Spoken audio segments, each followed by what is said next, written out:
Noah, as the name is given in biblical tradition, was actually the very last of the antediluvian kings of one of the 5 original cities of Sumer. Are we looking at the traces of a forgotten episode in human history? I think so. Would it be fair to say that there is an element of a rediscovery of technology from the past? It would be fair to say that yes. Have you ever wondered about the legend of King Gilgamesh and the ancient city he ruled? Tonight, we step into a time machine and head back to around 2700 BCE, right into the heart of Mesopotamian civilization during what scholars call the early dynastic period. What we may be looking at is evidence of some kind of transfer of technology. People came into that area who had other knowledge from somewhere else. Gilgamesh and the city of Uruk. This was an era when city-states were popping up all over Mesopotamia, marking some of the earliest complex societies in human history. And right there in the thick of it was Gilgamesh, a name that echoes through history, not just as a king, but as a figure of myth and epic tales. Gilgamesh's realm was none other than Uruk, a jewel among the Sumerian city-states, nestled in the fertile lands along the Euphrates River, in what we now know as modern-day Iraq. This is a very neglected area of the world as far as deep and ancient archaeology goes. Picture this, a bustling urban center alive with the hum of marketplaces, the grandeur of massive temple complexes, and the imposing presence of the legendary Wall of Uruk, said to have been built by Gilgamesh himself. It is interesting that the patterns are geometrical. Someone made it, and it involved a very large amount of organized labor to make it. There had to be the will and the intent to do that. Uruk was not just any city. It was a beacon of culture, economy, and innovation, credited with many firsts in human civilization, including the invention of cuneiform writing. But what was life like under King Gilgamesh's rule? Imagine a leader who was more than just a man. He was a figure of divine significance, believed to be responsible for the welfare and prosperity of his people. Under his leadership, Uruk flourished, becoming a center for religious devotion, particularly for the worship of Inanna, a major deity in the Sumerian pantheon. Gilgamesh's Uruk represented the zenith of Sumerian engineering, architecture, and social organization, boasting a population that highlighted its status as one of the world's largest cities at the time. During his reign, Gilgamesh would have been the linchpin in the city's governance, overseeing administrative decisions, religious practices, and military campaigns to safeguard Uruk's interests. His leadership likely saw the construction of monumental projects that not only enhanced the city's splendor, but also its defenses, ensuring Uruk's prominence in the annals of ancient history. If we are only looking for a mere reflection of ourselves, we could overlook it completely. I think we are getting very close to rediscovering some of the things that our ancient ancestors were up to. The evidence for a real Gilgamesh, diving into the sands of time. The figure of King Gilgamesh stands as a fascinating blend of myth and reality, a character who has intrigued historians and archaeologists alike. While the line between the legendary and the historical is often blurred, there is a handful of archaeological breadcrumbs that lead us back to the possibility of Gilgamesh's actual existence. First, let us talk about the Sumerian king list. This is not your average historical document. It is more like a mashup of history and mythology, listing rulers of Sumer and their reign lengths. What is striking about this list is that Gilgamesh makes an appearance. His name popping up among other rulers gives us a hint that maybe, just maybe, he was a real figure who ruled and not just a character in ancient bedtime stories. The fact that there are several versions of this list, found in different places and from various times, shows that keeping track of their leaders was important to the Sumerians, and that Gilgamesh was a significant part of that record. Then there are the inscriptions and artifacts. Imagine finding a tablet or a cylinder seal with Gilgamesh's name carved into it. These bits and pieces do not give us the full picture of his reign, but they do suggest he was recognized as a king. Such items, scattered across ancient Sumerian sites like breadcrumbs, hint at the long-lasting memory of Gilgamesh, underlining his status not just as a myth, but as a cultural icon. But here is where it gets tricky. Trying to separate the man from the myth in Gilgamesh's story is like trying to untangle a finely knotted rope. The archaeological evidence we have does not lay out his life story or list his achievements in detail. Instead, it teases us with glimpses, leaving us wondering about the reality of his reign. This scarcity of clear-cut historical records makes Gilgamesh an enigmatic figure, shrouded in the mists of time. Despite these challenges, the evidence we do have is precious. It bridges the gap between legend and history, suggesting that Gilgamesh might have been more than just a character in an epic tale. The Epic of Gilgamesh, diving into the ancient world, let us explore one of the oldest stories ever told, the Epic of Gilgamesh. Picture this: clay tablets etched with cuneiform, the very first writing system cooked up by the ingenious Sumerians. This epic is not just a tale, it is a journey back to the third dynasty of Ur, around 2100 BCE, though its roots stretch back even further through earlier Sumerian poems about our hero. The story of Gilgamesh came to light in the modern era thanks to 19th century archaeologists rummaging through the ruins of Nineveh's library. Imagine piecing together a jigsaw puzzle of ancient clay fragments, each piece a window into the epic's soul-stirring narrative. Sure, some parts are missing, lost to time, but what remains is a testament to human creativity and spirit. Now, on to Gilgamesh himself. This was no average ancient king. Described as two-thirds god and one-third human, he was a force to be reckoned with. His divine lineage gave him superhuman strength and courage, setting him leagues apart from mere mortals and even other mythical heroes. The epic's narrative is a roller coaster of adventures and quests, showcasing Gilgamesh's thirst for glory and eternal fame. Take his trek to the cedar forest to defeat Humbaba, for example. It is the stuff of legends, a clear display of his heroism. Yet it is the death of his friend Enkidu that turns his world upside down, launching him on a quest for immortality and leading him to confront the harsh truth of human mortality. Speaking of Enkidu, his friendship with Gilgamesh is nothing short of transformative. Enkidu, created by the gods from the wild to temper Gilgamesh's arrogance, ends up becoming his soulmate. Their bond is a powerful narrative force, illustrating how deep connections can foster personal growth and lead to profound realizations about life and oneself. At its core, the Epic of Gilgamesh is rich with themes that resonate deeply with the human experience. It is a tale of the relentless search for fame and the universal quest for immortality, only to find that death is an inescapable part of life. The story underscores the importance of friendship and how it shapes our journey toward understanding and accepting our humanity. The gods and Gilgamesh, in the whirlwind adventure that is the Epic of Gilgamesh, we are treated to some of the most captivating encounters between mortal and divine you will find anywhere in ancient literature. Gilgamesh's quest is not just a tale of heroism and the search for eternal life. It is a deep dive into the complex dance between gods and humans in Mesopotamian culture. Take, for instance, Gilgamesh's meeting with Utnapishtim, the ancient world's version of Noah.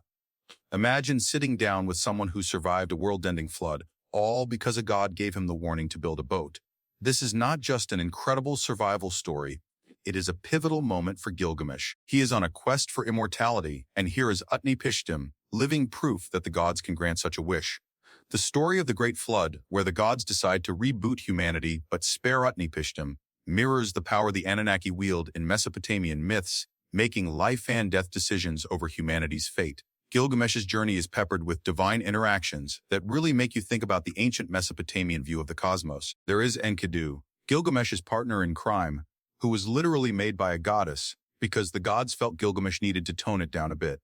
Then there is Ishtar, the goddess of love and war, who does not take rejection well.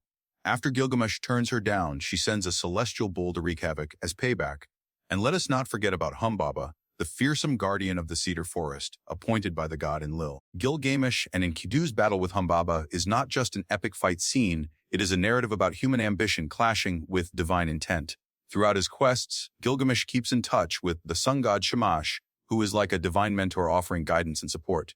It is fascinating to see this godly figure taking an active interest in Gilgamesh's endeavors. Even Gilgamesh's mother, Ninsun, though a minor goddess, gets in on the divine action. Her interventions on her son's behalf highlight the intimate relationship between the gods and Gilgamesh, blurring the lines between the celestial and the terrestrial.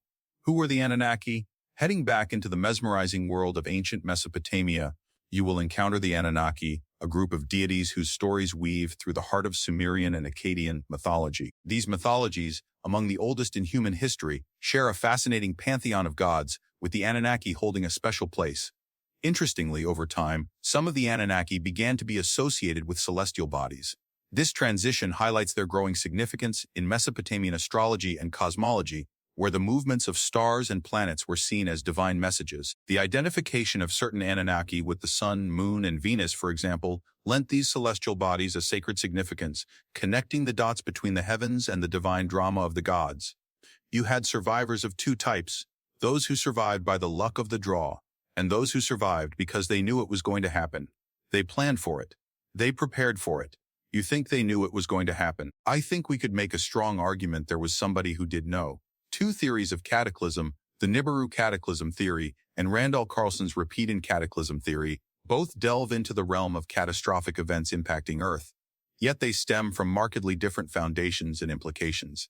When we throw an impact event into the mix, it seems to fill gaps that were, until this point, still unexplained. The Nibiru cataclysm theory posits the existence of a rogue planet, Nibiru, which supposedly passes through our solar system on an elongated orbit, causing gravitational upheavals and potentially catastrophic events on Earth every 3,600 years. This theory, largely based on interpretations of ancient texts, emphasizes a single extraterrestrial trigger for apocalyptic events. In contrast, Randall Carlson's theory is grounded in geological and astronomical evidence, suggesting that Earth has undergone periodic cataclysmic events due to a variety of natural causes, including comet impacts, volcanic eruptions, and ice age cycles. One of the scenarios would certainly suggest that there were extreme climate changes. Carlson, a self-taught geologist and scholar of ancient mythology, argues that these repeating cataclysms have shaped human history and the Earth's geology over millennia.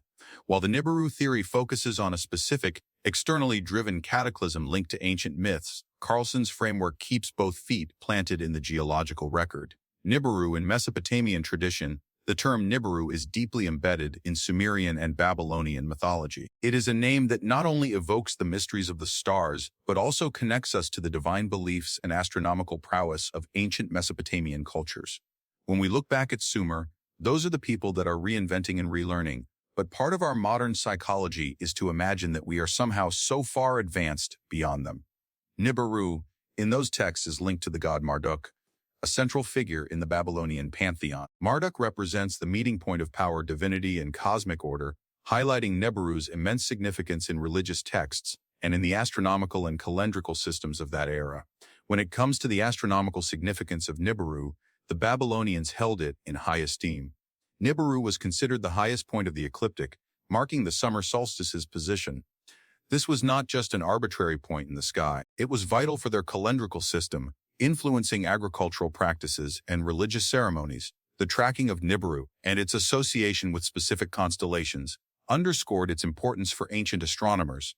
These scholars of the sky leveraged their knowledge of Nibiru's path to guide agricultural cycles, plan religious festivals, and interpret omens, integrating celestial observations into the fabric of their daily lives. Drawing parallels between civilizations, Nibiru in Mesopotamian mythology and the Greek star Phaethon offer a fascinating glimpse into the universal, human endeavor to make sense of the cosmos. Phaethon, the Shining One, linked to the sun god Helios, was said to drive the sun's chariot across the sky. This myth, much like the significance of Nibiru to the Mesopotamians, illustrates the critical role celestial bodies played in shaping the ancient world's understanding of time and space. Both the Nibiru and Phaethon stories reflect a deep-seated belief in the power of celestial entities to influence, or even dictate, the fundamental rhythms of earthly existence. Zecharia Sitchin and the Twelfth Planet. Zecharia Sitchin's book The Twelfth Planet, published in 1976, kicked off a series of works that wove together ancient mythology, astronomy, and the notion of extraterrestrial life into a narrative that is as fascinating as it is controversial. Sitchin introduced the world to the idea of Nibiru, a mysterious, yet-to-be-discovered planet with a wildly elliptical orbit, taking it deep into the cosmos far beyond Neptune every 3,600 years. But where did such an out-of-this-world theory come from? Sitchin's answer: ancient Sumerian cuneiform tablets, which he interpreted as chronicling the existence of this 12th celestial body in our solar system, if you also count the sun and the moon. At the heart of Sitchin's theory lies the Anunnaki, a race of advanced beings from Nibiru who supposedly visited Earth about 450,000 years ago. Sitchin's narrative does not just place these extraterrestrials on Earth. It credits them with genetically engineering early humans to create modern Homo sapiens for the purpose of mining gold needed on their home planet. It is a tale that marries the genesis of human civilization with cosmic visitors, suggesting that the advanced astronomical knowledge of the Sumerians, including their awareness of Nibiru's orbit, was a gift from these otherworldly ancestors.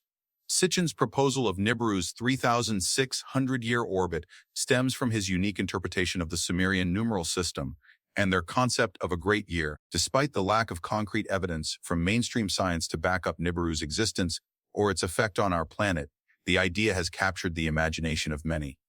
It has even sparked theories linking Nibiru to mass extinction events on Earth, with some suggesting that its gravitational pull might fling comets and asteroids toward Earth, triggering catastrophic events. What we certainly do see in the geological record is a clustering right around 13,000 years ago that looks pretty evident. Sitchin's work draws an interesting parallel to the theories of Immanuel Velikovsky, especially those laid out in his 1950s book Worlds in Collision. Like Sitchin, Velikovsky turned to ancient texts, interpreting them as accounts of catastrophic astronomical events that reshaped early human history and mythology. However, Velikovsky focused on collisions within our inner solar system, while Sitchin took the narrative further into space, introducing an extraterrestrial dimension with the Anunnaki and their distant, unseen home planet, Nibiru. Both theories, while outside mainstream scientific consensus, offer a tantalizing glimpse into the possibility that ancient myths might hold more truth about our universe and origins than we have traditionally believed. 2012, NASA, and the sky surveys. As the Mayan long count calendar ticked down to its final days in December 2012, the world was abuzz with talk of apocalyptic predictions. Central to the frenzy was that mysterious planet, Nibiru, a rogue celestial body rumored to be on a collision course with Earth. This blend of ancient prophecy, modern-day conspiracy, and astronomical speculation had people everywhere wondering if we were on the brink of cataclysmic destruction. The idea was that Nibiru, invisible to astronomers, yet somehow detected by those in the know, would either smash into Earth or come close enough to wreak havoc through its gravitational pull.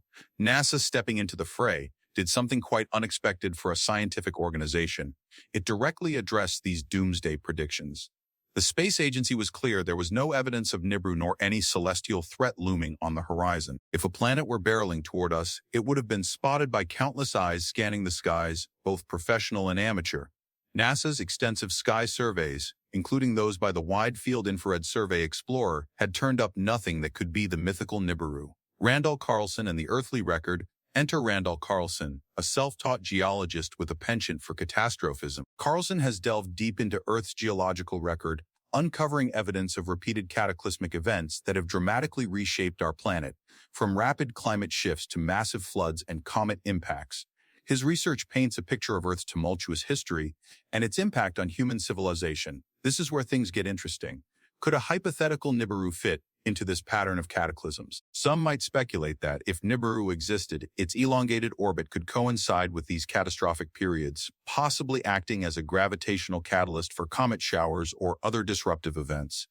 The broader scientific community, however, frames these cataclysms within the context of natural Earth processes and known astronomical phenomena. Events like asteroid impacts, supervolcanic eruptions, and ice age cycles are recognized as part of Earth's dynamic history, but are attributed to natural causes rather than to the influence of an unseen planet, closing the dialogue between speculative theories like Nibiru and the scientific exploration of Earth's cataclysmic past, as undertaken by researchers like Carlson, underscores our fascination with cosmic disasters. It reflects a deep-seated curiosity about the forces that have shaped and continue to influence our planet.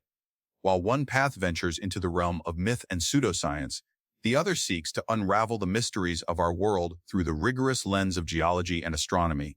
Together, they highlight our ongoing quest to understand the cataclysmic events that mark Earth's history and the cosmic ballet that plays out above us.